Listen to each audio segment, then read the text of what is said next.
Olá, seja muito bem-vindo à Sala da Presidência, programa semanal aqui da TV Câmara, onde a gente vai debater os assuntos da semana no Legislativo de Ribeirão Preto. E o meu convidado, depois de 2 semanas, já que tivemos aí o Matheus Moreno na última edição, ele está de volta com pique renovado, com ânimo, para falar tudo sobre a Câmara Municipal. Presidente da Câmara, vereador Alessandro Maraca. Seja bem-vindo novamente. Valeu. Ó, assim, né? Vamos fazer. Aí, assim. Sim, isso. É isso aí, Bahia. Obrigado. Eu tava com saudade do programa. É muito bom estar aqui, mas é bom que os outros presidentes, né? O Sala da Presidência, ele pode ser compartilhado com presidentes de comissões, presidentes de frentes parlamentares. É um programa aberto aqui para que todos os vereadores possam dialogar com a população, mas a gente tem muita coisa para falar, hein? Coisas boas para falar. Exatamente. E aproveitando, né, agradecer a presença do vereador Matheus Moreno na última edição do programa. Ele trouxe assuntos relevantes com relação ao tombamento de prédios históricos de Ribeirão Preto. É uma comissão que está trabalhando atentamente com relação a isso.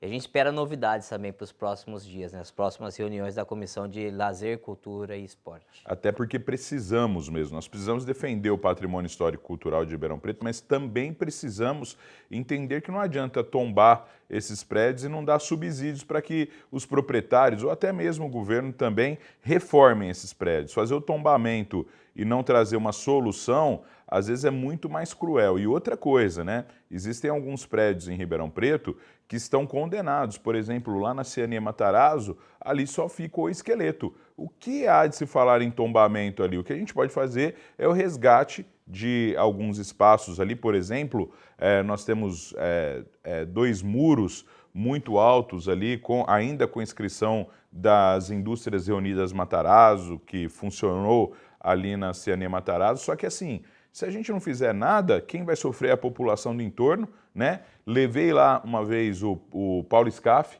ele queria montar um SESI lá, a prefeitura não passou para ele. Agora, a gente tem a possibilidade de ter uma segunda unidade do SESC em Ribeirão Preto. O SESC vai investir muito numa unidade aqui no centro de Ribeirão. O SESC do centro de Ribeirão vai ficar lindo, mas eles têm interesse também naquela unidade. Por que não passar para o SESC para que nós tenhamos ali atividades culturais, esportivas, de primeira qualidade para todos os moradores de Ribeirão Preto, num lugar que tem entrada pela Costa Silva, pela Via Norte, né? Além disso, são 37 mil metros quadrados ali que poderiam estar à disposição de toda a população. Falou de um prédio importante, vereador, a gente também, não custa a gente deixar de lembrar do Lar Santana também. Lar Santana que hoje pertence à Prefeitura Municipal de Ribeirão Preto, né? Quando a Prefeitura recebeu o Lar Santana, eu tive a oportunidade de fazer uma visita, Bahia, e, cara, o chão brilhava, o chão, tudo estava intacto, bastava uma pintura e uma revisão hidráulica e elétrica no prédio. O prédio poderia funcionar. Hoje o prédio ficou fechado, tivemos invasões, tivemos uma CE aqui funcionando do Lar Santana. Quando a gente fez a CE, a prefeitura se comprometeu ali a utilizar o prédio. Agora, depois de muito tempo, sai um restauro ali junto à Secretaria de Educação e a Secretaria de Educação deve ocupar aquele prédio também. Entendo que ocupando o prédio nós demos um passo, mas ali poderia funcionar uma espécie de centro cultural com atividades culturais. Imagina o chorinho que tinha lá no Museu do Café acontecendo ali naquele espaço. Eles têm um pátio que é maravilhoso, todos os domingos de manhã o pessoal podendo ir e tomar um café naquele chorinho, ia ser lindo.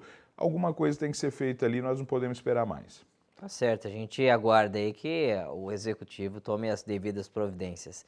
Bom, retomando a nossa pauta, vamos falar sobre a semana do dia 29 de agosto até o dia 2 de setembro e também a semana do dia 5 de setembro até o dia 9 de setembro. E por que a gente vai falar sobre 2 semanas? Porque nesse intervalo tivemos um feriado importante.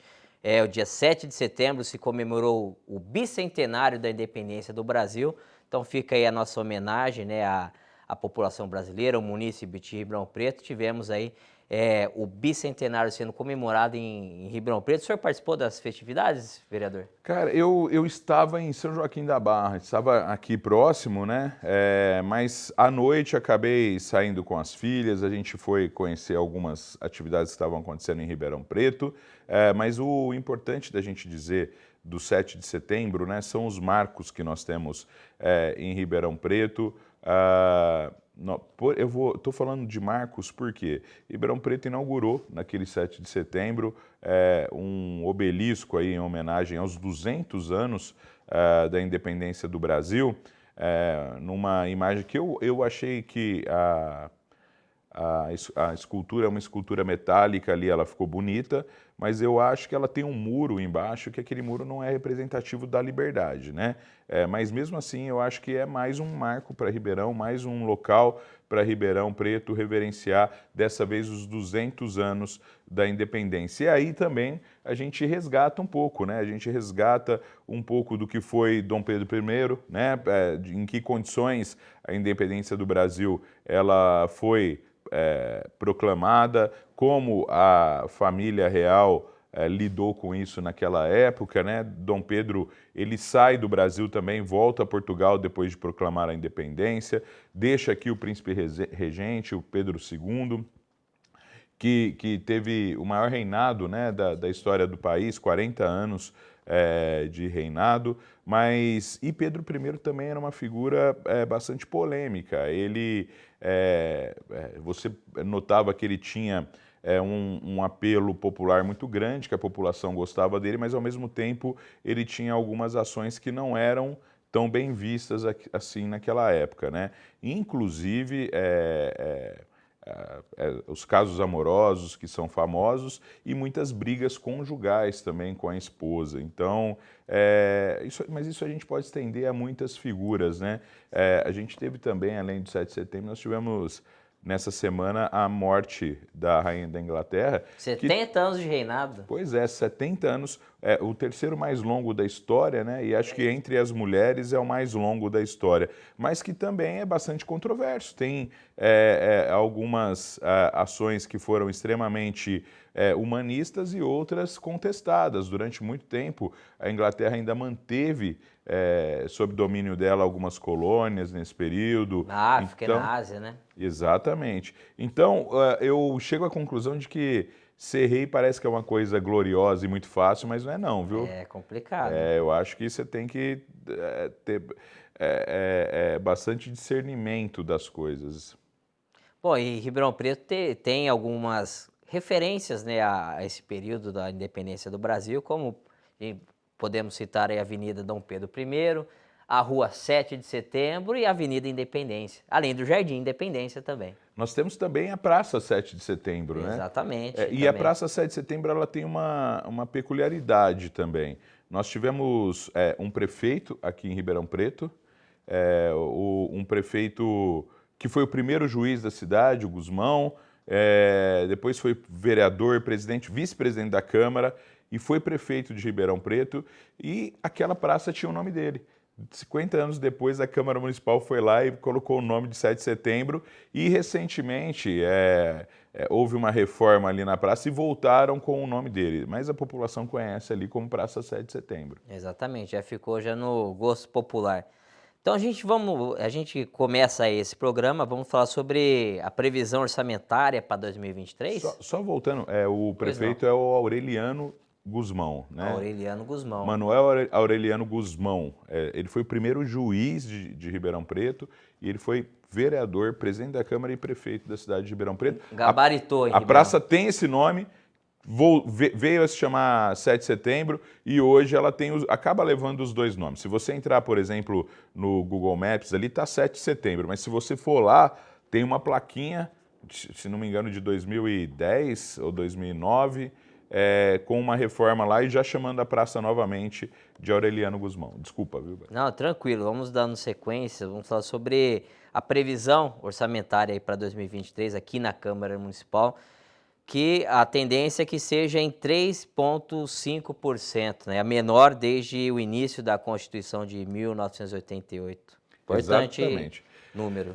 Até explicar para as pessoas. Primeiro que o nosso orçamento esse ano, o orçamento da cidade de Ribeirão Preto é de 3 bilhões e 800 milhões. Se a gente fosse escrever isso, era um número grandão, assim, viu, Bahia? Porque é muito Vamos dinheiro. arredondar para quase 4. Quase 4 bilhões de reais é o orçamento do município de Ribeirão Preto, que é o resultado do que se prevê de receita com o que se prevê de despesas, né? Deve haver um equilíbrio aí entre isso. Só que a Câmara Municipal, ela está ousando já há alguns anos, e esse ano eu tenho orgulho, a satisfação de dizer que nós estamos atingindo a maior meta de economia, e aí não é só a economia que a gente devolve, não, porque a gente está devolvendo muito dinheiro para a Prefeitura. O ano passado, Bahia, eu devolvi 28 milhões, foi um recurso que nós, aí eu tenho que compartilhar com os meus amigos vereadores, os 22 vereadores ajudaram, economizamos e devolvemos 28 milhões de reais.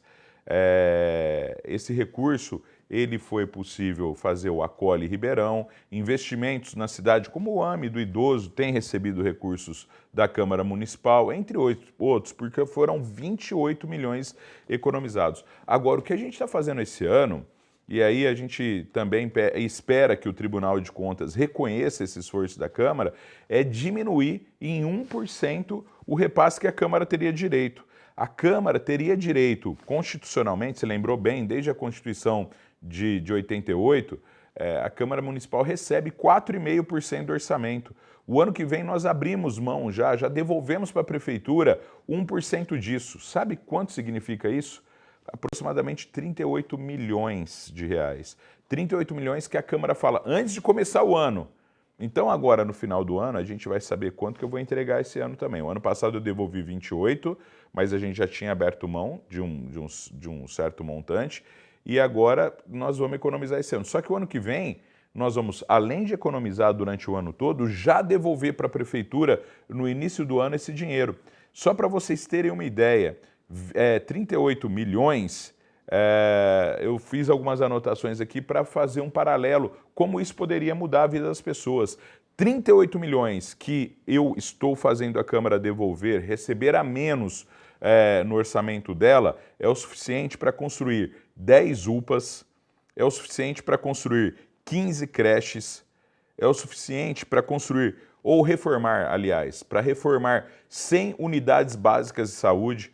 Sabe, você que está aí na Vila Albertina e sabe que a unidade básica de saúde precisa de reforma, nós poderíamos reformar 100 unidades básicas de saúde. Poderíamos reformar a do Castelo Branco, poderíamos reformar a do Simeone, assim como foi reformada a do Quintino 1, a Zeferino Vaz. Quem mora no Quintino 1 sabe o quanto eu acompanhei lá no Quintino 1 essa reforma e o quanto ficou bom depois para a população. Nós poderíamos reformar 100 unidades básicas de saúde. Na Vila Tibério, nós precisamos reformar a unidade da Vila Tibério. Esse dinheiro que a Câmara está devolvendo poderia ser utilizado, pode ser utilizado para isso.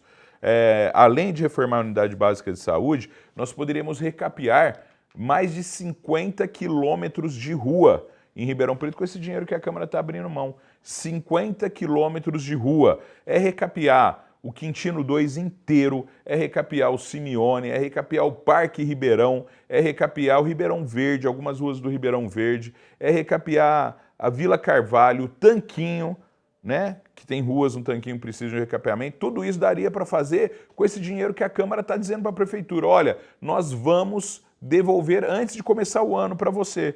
É mais um esforço dessa Câmara em prol da população. Agora, o que a gente quer é ver aonde esse dinheiro vai ser aplicado. Nós precisamos saber que a Prefeitura vai aplicar esse dinheiro de forma concisa em projetos e em reformas que realmente vão impactar a vida das pessoas. Não adianta pegar esse dinheiro todo e não aplicar onde merece ser aplicado. Então, nós, mais uma vez dizendo, olha, esse recurso daria para construir 10 UPAs em Ribeirão Preto. É lógico que nós não temos a necessidade de ter 10 UPAs aqui, porque nós não temos 10 divisões sanitárias na cidade ainda. Mas nós poderíamos ter mais uma UPA em Ribeirão Preto. Esse dinheiro daria para construir 15 creches. Olha o problema que seria resolvido para quem mora no Parque dos Pinos, por exemplo, para quem mora no Heitor Rigon, para quem mora no Valentina Figueiredo, no Jardim Jandaia, Maria das Graças, para quem mora no Jardim Marquese, todo mundo poderia hoje estar sendo beneficiado com mais 15 creches na cidade de Ribeirão Preto. Creche como é a creche Moacir Firmino, lá no Quintino 2, ou a gente ampliar uma creche como a Moacir Firmino, que já está lotada, todo mundo gostou, é o serviço público, é a educação pública sendo aprovada. Vai lá no Quintino 2, vocês vão ver, não tem vaga mais lá na creche Moacir Firmino. É um exemplo. Mas no Jardim Aeroporto, recentemente ali, e para o Salgado Filho 1, foi inaugurado mais uma creche. Precisamos fazer mais, né? Não pode ficar uma criança, nós não podemos deixar uma criança fora da escola. É importante, até porque a creche é o pontapé inicial na vida estudantil, né, de uma Exatamente. Pessoa. Agora, Bahia, só para completar, então, só para fazer uma diferenciação, esse recurso a gente está começando a devolver para a Prefeitura antes, desde 2018. A Câmara tem diminuído o valor que ela faria jus aí quando inicia o ano. Desde 2018 a gente tem diminuído. Só que além desse recurso, tem um outro recurso que a gente está devolvendo, que mesmo vindo um duodécimo menor, mesmo recebendo menos, a gente tem economizado e devolvido mais. Então, como eu disse que no ano passado a gente economizou 28 milhões, que deu para fazer o acolhe e mais um monte de obra em Ribeirão Preto, agora a gente já está devolvendo. A Câmara já devolveu aí alguns milhões, a Câmara deve devolver até o final do ano, a gente calcula por perto de 15 milhões de reais, e aí a gente pede para a Prefeitura o seguinte: vamos abrir leitos de hospital. Vamos abrir leitos de hospital. Você que está me ouvindo sabe que quem está numa UBS, aliás, quem está numa UPA hoje, às vezes fica na UPA 3, 4, 10 dias esperando um leito de hospital. Então, você acaba deixando a UPA superlotada, você dá condições indignas para essas pessoas, condições que ninguém quer. Eu estou falando isso com conhecimento de causa. Né? Minha mãe teve um problema de saúde esses dias e a gente ficou acompanhando ela durante o período de pandemia, na UPA até liberar uma vaga no hospital para ela. E assim, a UPA não é um local para a pessoa ficar internada, é um local para a pessoa passar, ser analisada, e se ela precisar de internação, os nossos hospitais têm que ter vaga. E aí, quem são os grandes parceiros do município nisso, Bahia? Os grandes parceiros são Santa Casa de Misericórdia e Beneficência Portuguesa, além do Santa Lídia, que é do próprio município. Mas essas filantrópicas, elas são importantes, porque se a gente conseguir abrir mais leitos, gente, o tanto de gente que está indo para Santa Casa e que está indo para Benê com vaga zero, a pessoa sai da UPA, vai para lá e fica esperando uma maca. Isso é um absurdo, não dá para sustentar isso.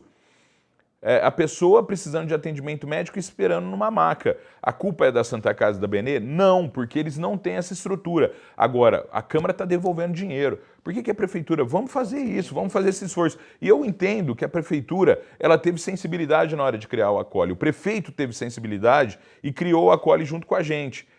Então, aquele momento era um momento de matar a fome das pessoas. Agora é o momento de salvar a vida das pessoas. E para salvar a vida das pessoas, nós precisamos de abrir leitos em hospitais. Então, eu já busquei com o governador, nós tivemos uma reunião com o governador e conseguimos liberar recursos para mais do que dobrar a CTI aqui do Hospital das Clínicas em Ribeirão Preto. São 18 milhões que serão investidos na CTI em Ribeirão Preto. Então isso é abrir leito, isso é trabalhar para a população, só que precisamos de mais. Santa Casa e Benê precisam da ajuda do governo. Já que o governo federal, o governo estadual ajudam um pouco, perto do que deveriam ajudar, né? Por exemplo, a tabela SUS ela não é revista há quanto tempo? Então vamos lá, Prefeitura, vamos fazer o que for possível para que nós possamos abrir mais leitos e atender mais a população. Sabe por quê? É bom até para a Prefeitura, porque quanto menos pessoas ficarem na UPA, se elas forem atendidas rapidamente, a qualidade do atendimento na UPA vai melhorar para todo mundo. E você não vai fazer a pessoa ficar sofrendo lá, aguardando um leito dentro de uma unidade de pronto atendimento, que é errado.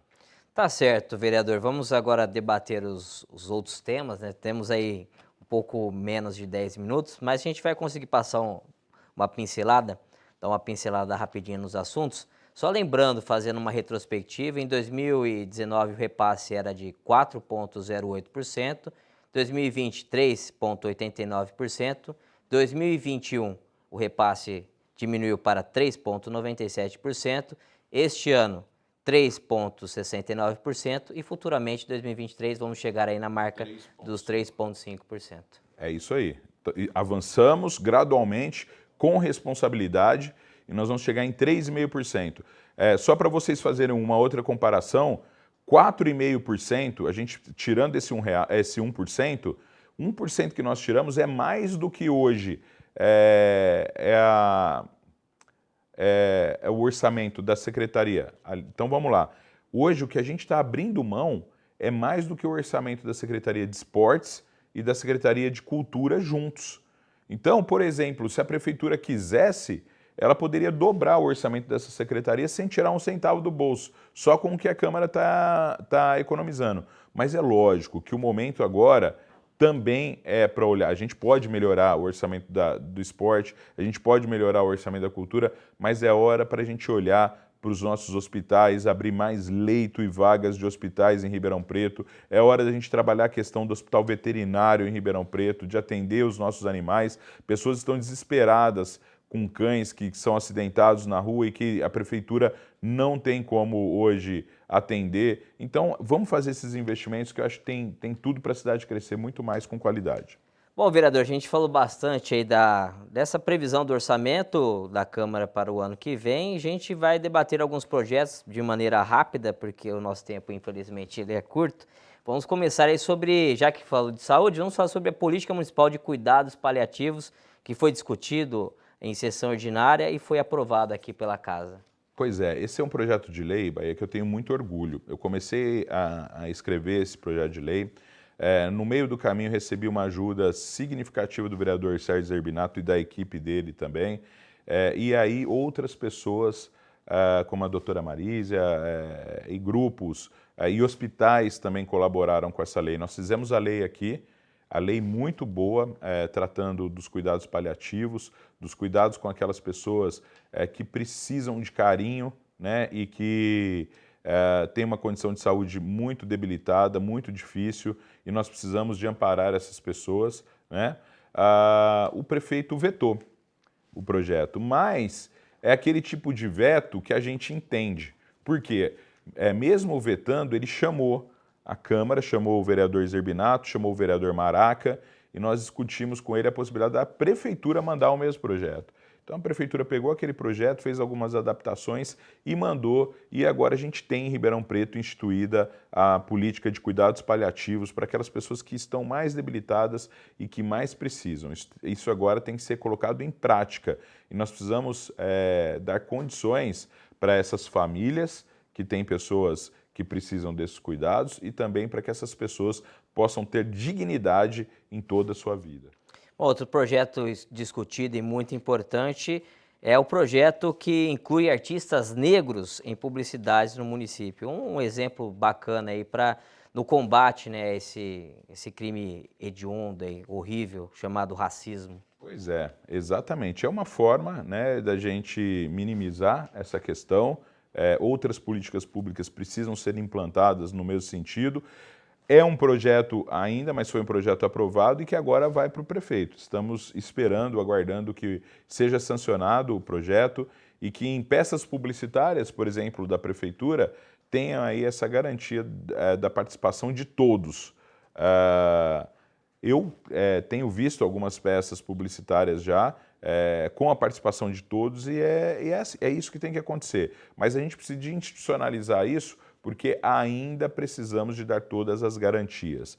Gostaria de lembrar aqui que o Brasil, dentre os grandes países, tirando alguns países que são muito pequenos, mas dentre os grandes países, foi o último país a abolir a escravatura, né? Então, isso é uma pecha muito ruim e que nós precisamos, de uma forma ou de outra, trazer uma equidade, um equilíbrio para todos. A gente avança em algumas questões e ninguém aqui está falando de vitimismo nem nada. Essas pessoas merecem essa atenção e essa é uma forma de resgate em peças publicitárias. Nós temos pessoas capacitadas e nós temos a necessidade de que todos e que ninguém fique para trás, todos sejam inclusos. Lembrando que o Brasil é o país de maior população negra, tirando os países africanos, né, que mostra como que nós ainda estamos engatinhando nesse combate ao racismo e à participação do negro na sociedade também, né, meu? Bom, seguindo aqui, a semana passada nós discutimos a posse do vereador Ademozar Raflastur, que entra no lugar do vereador Maurício Gasparini, que se afastou, e temos mais um vereador que acabou assumindo como suplente, que é o Gilberto do Mercado, que assume o lugar, a cadeira do vereador Isaac Antunes. Pois é, o Gilberto e o Raflastur são dois vereadores novos. O Ademozar Raflastur já tinha assumido aqui na legislatura passada por um período, agora tem a chance. Bahia, você sabia que antes de ser eleito eu assumi por 3 momentos aqui como suplente? Acompanhei. Aproveitei bastante, né? Somando todo esse período, apresentei mais 50 projetos de lei naquela época, e depois fui eleito nas duas últimas eleições, mas antes, como suplente, eu já tinha assumido por 3 vezes. É bom essa oxigenação, é bom que eles aproveitem, mostrem aí para a população, para a sua comunidade, nova representatividade. Sim. O Gilberto representa ali muitas pessoas do Jardim Aeroporto, né, daquela região, que agora pode ter muitos serviços atendidos ali. Bom, para a gente encerrar o programa de hoje, vamos aí a um tema que foi discutido durante a sessão ordinária aí nessa última semana, que foi a questão da convocação do secretário da Educação, Felipe Elias Miguel. Queria que o senhor falasse aí sobre essa convocação e quais serão os próximos passos depois que ele foi convocado. Pois é, a Câmara Municipal, ela recebe pedidos de convocação dos vereadores, e a convocação de vereadores é mais uma ferramenta que o vereador tem para fiscalizar a prefeitura. Os vereadores têm ferramentas para fiscalizar a prefeitura e eles devem lançar mão de todas essas ferramentas, usar todas essas ferramentas. Convocação é uma delas. A Câmara aprovou um requerimento, o requerimento vira um projeto de resolução que vai para o plenário, e o plenário aprovou, né? Então nós devemos ter aí nos próximos dias o secretário Felipe Elias e mais uma servidora que vão vir aqui para falar de um recurso que é cedido às APMs das escolas, o que é bom, viu? As APMs, elas precisam ter esses recursos, mas a gente precisa de ficar de olho no que está sendo gasto e o que não está sendo gasto. Então, ele vem aqui para esclarecer. Houve uma denúncia de que um pagamento foi feito para uma empresa e que essa empresa teria participação, mesmo que indireta, de uma servidora da educação. Vamos tomar todas as providências, mas também todo o cuidado para não cometer injustiça, mas se houver aí algum problema mais sério, nós precisamos de responsabilizar a todos, doa quem doer, nós precisamos de responsabilizar e tratar com muito carinho o dinheiro, o recurso público, principalmente aquele que vai para a educação, aquele recurso que é para as nossas crianças. Mais uma vez, é importante que as APMs tenham ferramenta, mas nós precisamos de estar próximos aí, porque também é recurso público. Independente de que quem fez o pagamento seja a APM ou a prefeitura, o recurso é público e deve ser analisado. Então o secretário vem para cá para falar, para esclarecer isso num requerimento que foi apresentado, salvo engano, pela vereadora Judete Zilli. E a Judete também agiu corretamente, porque ela fez o requerimento de convocação. Depois de aprovado, o requerimento fica aqui. É só o vereador pedir urgência e a gente vota a convocação. Tem outros pedidos de urgência aqui na casa que o autor ainda não pediu. Não só o autor, como qualquer outro vereador pode pedir urgência e a gente vota a convocação ou não. E quem quiser acompanhar o desfecho dessa reunião, dessa convocação, onde que vai acompanhar, hein, vereador? Onde aqui, que vai acompanhar? Exatamente, na TV Câmara. E principalmente aqui nesse bate-papo que a gente faz na sala da presidência. A gente não vai trazer todas as informações aí para o munícipe, sempre atento à fiscalização realizada pelo Legislativo Municipal. E assim, pois não, vereador. Eu queria rapidamente, antes de terminar, só dizer que a gente pode falar no próximo programa. Essa semana a Câmara Municipal ganhou 3 ADINs, que é Ação Declaratória de Inconstitucionalidade. O que é isso? A Câmara aprova projetos de lei, o prefeito veta, a Câmara derruba o veto, aí o prefeito entra com uma ação, a Prefeitura entra com uma ação na Justiça contra a Câmara. A Prefeitura perdeu 3 ações essa semana em projetos importantes para Ribeirão Preto. Um desses projetos é de minha autoria, ele passa a valer, que é o projeto que dá transparência em obras públicas paralisadas. O que me fez fazer esse projeto são esses viadutos que são intermináveis aí na Avenida Brasil, né? Nós temos viadutos ali com mais de 2 anos de construção, ficaram parados um tempão, e também aquela trincheira na 9 de Julho, além do Teatro de Arena, e muitos outros, né? Infelizmente, nós temos várias obras que ficam paradas e a gente sem as informações. Então nós ganhamos na verdade, ganhamos 3 ações que são leis que vereadores fizeram, e aí, às vezes, existe a crítica, né? Ah, olha, o vereador faz muita lei inconstitucional. Não, a prefeitura declara muita lei inconstitucional. Muitas delas são constitucionais e a gente tem ganho na justiça. O senhor já tem um histórico, a questão de acompanhar essas obras paralisadas. Tivemos a CE, que depois virou CPI, da Antônia Mugnato Marinsec, que ficou anos aí a empresa empurrando com a barriga, teve que fazer uma outra licitação, então já é um passado, já que o vereador já acompanha já há algum tempo. O Bahia foi lá na Antônia Mugnato comigo algumas vezes, quando estava construindo, e o que a gente notava é que a empresa que estava lá, ela pegava um monte de terra num dia, pegava e ficava um tratorzinho jogando essa terra para o outro lado. No outro dia a gente chegava, o trator estava pegando a mesma terra e voltando para aquele lado. A empresa não estava fazendo nada, estava fingindo ali que estava trabalhando. Outra coisa, como que uma obra que na época estava orçada em 27 milhões, podia ter ali um barril com 5 enxadas ali, né? Então, não, é uma obra de ter ali centenas de pessoas trabalhando ao mesmo tempo, como foi depois. A gente conseguiu retirar essa empresa e a empresa que assumiu tinha centenas de pessoas. Quem é do Ribeirão Verde sabe disso.